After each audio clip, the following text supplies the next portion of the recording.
Gas tank water heater, if it's beyond 7 to 10 years old, you're generally not going to convince a decent plumber to start removing things from the tank.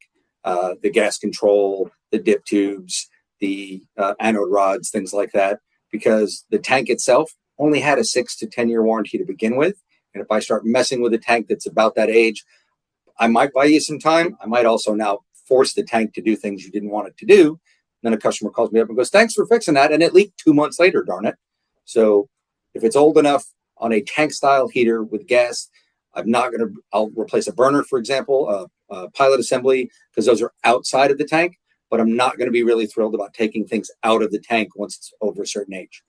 Same thing with an electric heater. The elements are inside the tank. Beyond a certain age, I'm not really serving you by taking those elements out, potentially leaving a leak there or starting a leak from that point on. The thermostats, however, are outside of the tank. So those I'm okay replacing, even if it is a little bit older, as long as I'm not having to get into the tank itself. On a tankless water heater, most of the manufacturers are 10 plus years on their warranty. The big ones are up to 20 on some of the units.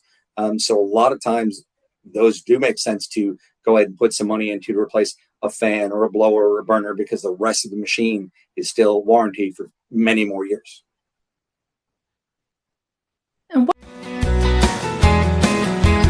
ABC Home and Commercial Services.